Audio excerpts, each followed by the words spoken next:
تو مولانا ہم یہ پوچھنا یہ چاہ رہے تھے کہ چہرے کے پردے کے متعلق شریعت اسلامیہ کا کیا حکم ہے، اس کی ذرا وضاحت کر دیں، کیونکہ بعض لوگ یہ سمجھتے ہیں کہ چہرہ چھپانا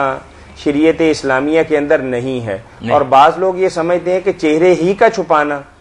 اصل پردہ۔ بالکل بالکل، بڑے بڑے اچھے پڑھے لکھے اور دیندار بھی نا، جن کی نیتوں میں خلل نہیں، چلو جو بے دین ہے وہ تو لگ گئے، وہ بھی بیچارے قرآن مجید کی سورہ جو ہے نا النور، اس کی آیت الا ما ظہرا سے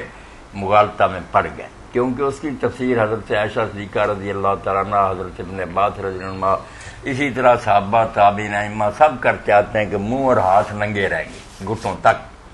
اب یہ بات جو ہے نا، اس کو بھی جھٹلایا نہیں جا سکتا، اس کو لے کر وہ کہتے ہیں جب قرآن کہتا ہے کہ ہاتھ اور منہ ننگے رہنے کے، تو آپ کو تنگ کرتے ہیں۔ یہاں جو غلطی لگی نا کہ سورہ نور میں پردہ ہے درون خانہ کا، اللہ شروع کرتا فکرہ یہاں سے، کیا ایمان والو جب لوگوں کے گھروں میں داخل ہو تو سلام کہو، اجازت ہو، پھر حکم ہوتا کہ مرد اپنی نگاہیں نیچی رکھیں،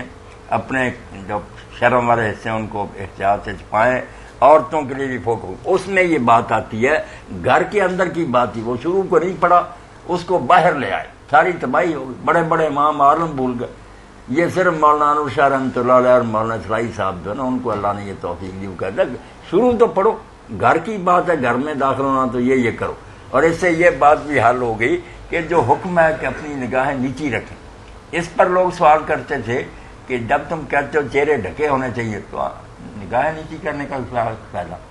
کیا نظر آئے گا، جس کی وجہ سے تو مودودی صاحب جیسے بھی لوگ اور بڑے بڑے جو نا ہار گئے، نہیں بائی چانس موڑ پر ایسا ہو سکے، نہیں، بات گھر کی تھی۔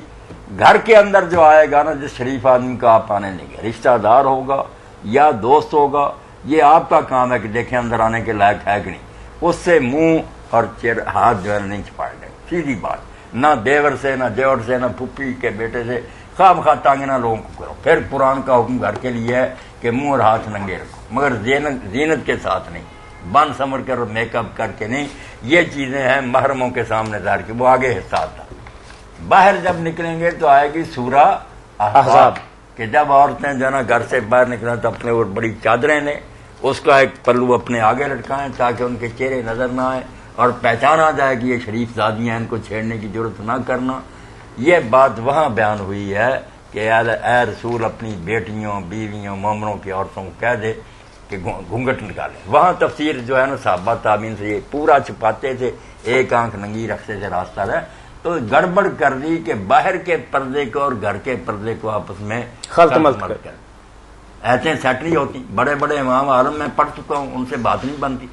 حالانکہ بات بالکل سادہ ہے کہ گھر کے اندر نہیں تنگ کیا گیا بچیوں کو، منہ ہاتھ ننگے رکھ سکتے، باہر جو ہے نا چھپانا پڑے گا، سچی بات جو،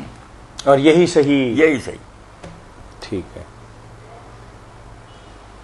جزاکم اللہ خیر۔ نماز کے حوالے سے اگر کال نہیں آتی تو ایک واقعہ بھی سنائیں کہ ایک بہت بڑے نا عالم ہیں، عبید ابن عمیر، مکہ میں تھے، بہت نیک۔